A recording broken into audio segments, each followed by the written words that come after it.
mind.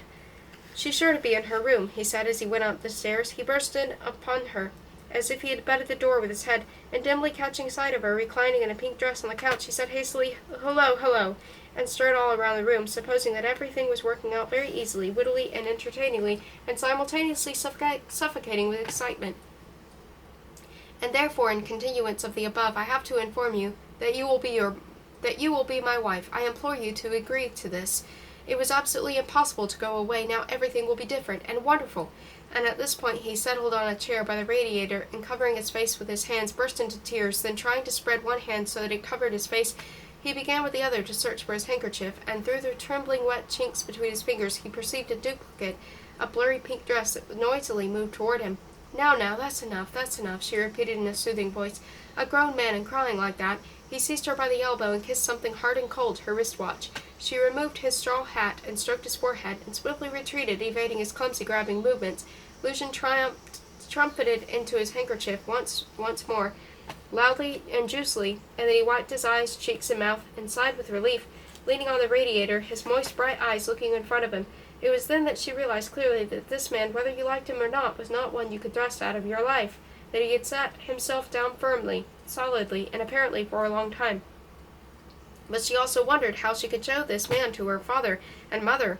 How could he be visualized in their drawing-room? A man on a different dimension, with a particular form and coloring that was compatible with nothing and no one. At first she tried fitting him in this way or that in her family, among the milieu, and even among the furnishings of their flat. She made an imaginary Luzhin enter the room, talk with her mother, eat home-cooked kulipiaka, and be reflected in the sumptuous samovar purchased abroad, and these imaginary calls ended with monstrous catastrophe. Luzhin, with a clumsy motion of his shoulder, would knock the house down like a shaky piece of scenery that emitted a sigh of dust. Their apartment was expensive, a well-appointed one, on the first floor of an enormous Berlin apartment house. Her parents, rich once more, had decided to start living in a strict Russian style, which they somehow associated with ornamental Slavic scriptery, postcards depicting sorrowing boyar maidens, varnished boxes bearing gaudy pyrographers of troikas or firebirds, and the admirably produced, long since expired art magazines containing such wonderful photographs of old Russian manners and porcelain. Her father used to say to his friends that it was particularly pleasant after business meetings and conversations with people of dubious origin to immerse himself in genuine Russian comfort and eat genuine Russian food. At one time their servant had even a genuine Russian orderly taken from an immigrant shelter near Berlin, but for no apparent reason he became extraordinarily rude and was replaced by a German-Polish girl. The mother, a stately lady with a plump arch, used to call herself affectionately enfant terrible, and a Cossack, a result of vague and distorted reminiscences from War and Peace. She played the Russian housewife superbly and had a weakness for theosophy, and denounced the radio as a Jewish invention. She was very kind and very tactless, and sincerely loved the daubed artificial Russia she had rigged up around her, but sometimes she became unbearably bored, not knowing exactly what was missing, for, as she put it, she, for one, had brought her own Russia with her. The daughter was completely indifferent to this gimcrack apartment, so unlike their quiet St. Petersburg house, where the furniture and other things had their own soul, where the icon cabinet harbored an unforgettable garnet gleam, and mysterious orange tree blossoms, where a fat, intelligent cat was embroidered on the silk back of an armchair, and where there were 1,000 trifles, smells, and shades that altogether constituted something ravishing and heartrending, and completely irreplicable. The young Russians who visited them in Berlin considered her a nice but not very interesting girl, while her mother said of her, in a low-pitched voice with a trace of derision, that she represented in the family the intelligentsia and avant-garde literature, whether because she knew by heart a few poems of the symbolist Balmont, or because she founded the Poetry Reader, or whether for some other reason remained unknown. Her father liked her independence, her quietness, her particular way of lowering her eyes when she smiled, but nobody yet had been able to dig down to what was the most captivating about her. This was the mysterious ability of her soul to apprehend in life only that which had once attracted and tormented her in childhood, the time when one's soul's instinct is infallible, to seek out the amusing and the touching, to feel constantly an intolerable, tender pity for the creature whose life is helpless and unhappy, to feel across hundreds of miles that somewhere in Sicily a thin-legged little donkey with shaggily babbly is being brutally beaten. Whenever she did come across such a creature that was being hurt, she experienced a kind of legendary eclipse, when inexplicable light comes down and ash flies and blood appears on the walls, and it seemed that if at once she did not cut short another's torture, the existence of which it was absolutely impossible to explain in a word so conducive to happiness, her heart would not stand it, and she would die. Hence she lived in a perpetual secret agitation, constantly anticipating a new delight or a new pity, and it was said of her that she adored dogs, and was already ready to lend money, and listening to these trivial rumors, she felt as if she had in childhood during that game where you go out of the room and others talk about you, and you have to guess who said what. And among the players, among those whom she joined after a stay in the next room, where you sat waiting to be called and conscientiously sang something so as not to overhear, or else opened a chance book, and like a jack-in-the-box a passage from a novel would spring up in the end of an unintelligible conversation, among those people whose opinion she had to guess, there was now a rather taciturn man, difficult to budge, and thinking completely unknown things about her. She suspected that he had no opinion at all, that he had no conception whatsoever of the milieu of the circumstances of her life, and so might blurt out something dreadful. Deciding that she had been absent long enough, she gently passed her hand over the back of her head, smoothing out her hair, and returned smiling to the lobby. Luzhin and her mother, whom she had only just introduced to one another, were sitting in wicker armchairs beneath a plotted palmetto, and Luzhin, his brows knitted, was examining his disgraceful straw hat which he was holding in his lap, and at that moment she was equally terrified by the thought of what words Luzhin was using about her, if indeed he was using any, and the thought of what impression Luzhin himself was making on her mother. The day before, as soon as her mother had arrived and begun to complain that her window faced north and the bedside lamp was not working, the daughter had related, trying to keep all her words on the same level, how she had become a great friend with a famous chess player, Luzhin. No doubt a pseudonym, said her mother, borrowing in her toilet case. His real name is Rubinstein or Abramson. Very, very famous, continued the daughter, and very nice. Help me rather find my soap, said her mother. And now, having introduced them and left them alone on the pretext of ordering some lemonade, she experienced as they returned to the lobby such a feeling of horror, of the irreparability of already completed catastrophes, that while still in some distance away she began to speak loudly, then tripped on the edge of the carpet and laughed, waving her hands to keep her balance, her senses fiddling with the bloater, the silence, her mother's amazed, gleaming eyes, and the sudden recollection of how he had sobbed the other day, his arms around the radiator. All this was very hard to hear, but suddenly Luzhin raised his head, his mouth twisted into that familiar morose smile, and at once her fear vanished, and potential disaster seemed nothing that was extraordinarily amusing, changing nothing. As if he had waited for her return in order to retire, Luzhin grunted, stood up, and gave a remarkable nod.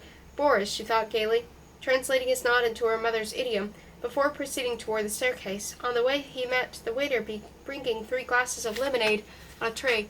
He stopped him, took one of the glasses, and holding it carefully in front of him, mimicking the swaying level of the liquid with his eyebrows, began slowly to mount the stairs. When he had disappeared round the bench, he began with exaggerated care to peel the thin paper from her straw. "What a bore!" said her mother loudly, and the daughter felt the kind of satisfaction you get when you find in the dictionary the meaning of a foreign term you have already guessed. "That's not a real person," continued her mother in angry perplexity. "What is he? Certainly not a real person. He calls me Madame, just Madame, like a shop assistant. He's God knows what, and I'll guarantee he has a Soviet passport, a Bolshevik, just a Bolshevik. I sat there like an idiot in his small talk. His cuffs are quite soiled, by the way. Did you notice? Soiled and frayed. What kind of small talk?" she asked, smiling from beneath lowered brows. "Yes, Madame. No, Madame. There's a nice atmosphere here. Atmosphere? Quite a word, eh? I asked him to say something if it was long since he had left Russia. He simply was silent. Then he remarked about you, that you were like cooling beverages." "Cooling beverages! And what a mug, what a mug! No, no, let us steer clear of such characters." Continuing the game of opinions, she hastened to Luzhin. In the course of his botched departure, his room had been given to someone else and had been assigned to another one higher up. He was shifting with his elbows on the table as if grief-stricken, and in the ashtray an insufficiently stubbed cigarette was struggling to send up smoke. On the table and floor were scattered sheets of paper covered with writing in pencil. For a second she thought they were bills, and she wondered at their number. The wind blowing in through the open window gusted as she opened the door, and Luzhin, coming out of his reverie, picked up the sheets of paper from the floor and neatly folded them, smiling at her and blinking. "Well, how did it go?" she asked. "I'll take shape during the game," said Luzhin. I'll simply jotting down a few possibilities. She had the feeling that she had opened the wrong door, entered where she had not intended to enter, and was nice. But it was nice in this unexpected world, and she did not want to go to that other one where the game of opinions was played. But instead of continuing to talk about chess, Luzhin moved up to her together with his chair, grasped her by the waist with hands shaking from tenderness and not knowing what to undertake, attempted to seat her on his knees. She pushed her hands from his shoulders and averted her face, pretending to look at the sheets of paper. "What's that?" she asked. "Nothing, nothing," said Luzhin. "Notes on various games." "Let me go," she demanded in a shrill voice. "Notes on various games. Notes," repeated Luzhin, pressing her to him, his narrowed eyes looking up at her neck. A sudden spasm distorted his face, and for an instant his eyes lost all expression. Then his features relaxed oddly, his hands unclenched of themselves, and she moved away from him, angry without knowing exactly why she was angry, and surprised that he had let her go. Luzhin cleared his throat and greedily lit a cigarette, watching her with incomprehensible mischievousness. "I'm sorry I came," she said. "First I interrupted your work." "Not a bit of it," replied Luzhin with unexpected merriment, and slapped his knees. "Second, I wanted to get your impressions. A lady of high society," answered Luzhin. "You can see that right away."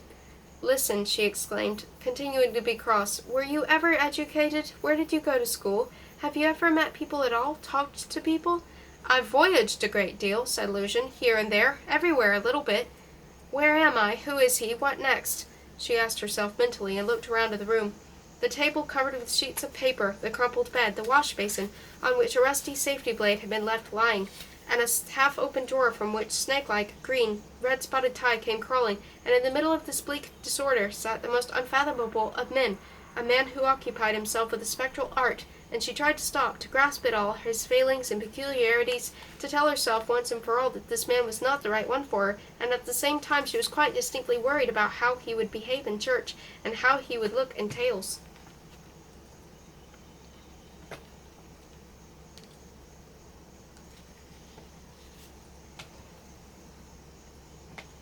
"7. Their meetings of course continued. The poor lady began to notice with horror that her daughter and the shady Mr. Luzhin were inseparable. There were conversations between them, the glances, the emanations that she was unable to determine with exactness. This seemed to her so dangerous that she overcame with her repugnance, and resolved to keep Luzhin by her as much as possible, partly in order to get a thorough look at him, but chiefly so that her daughter would not vanish too often. Luzhin's profession was trivial, absurd. The existence of such professions was explicable only in terms of these accursed modern times, but the modern urge to make senseless records, these airplanes that want to fly in the sun, marathon races, the Olympic Games, it seemed to her that in foreign times, in the Russia of her youth, a man occupying himself exclusively with chess would have been unthinkable phenomenon. However, even nowadays, such a man was so strange that she conceived a vague suspicion that perhaps chess was a cover, a blind, that perhaps Luzhin's occupation was something quite different, and she felt faint at the thought of that dark, criminal, perhaps Masonic activity which the cunning scoundrel concealed behind a predilection for innocent pastime. Little by little, however, this suspicion dropped away. How could you expect any trickery from such an oaf? Besides, he was genuinely famous.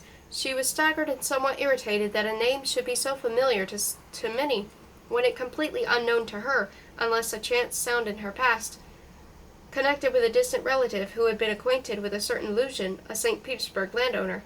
The Germans who lived at the hotel and resort, heroically mastering the difficulty of an alien sibilant, pronounced his name with reverence. Her daughter showed her the latest number of a Berlin illustrated magazine, where in the section devoted to puzzles and crosswords they published a, for some reason, remarkable game that Luzhin had recently won. "But a man can really devote himself to such trifles," she exclaimed, looking at her daughter distractedly.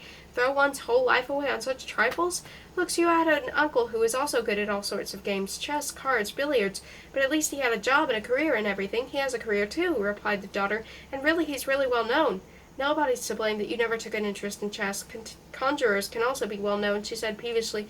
Nonetheless, after some thought, she concluded that Luzhin's reputation partially justified his existence.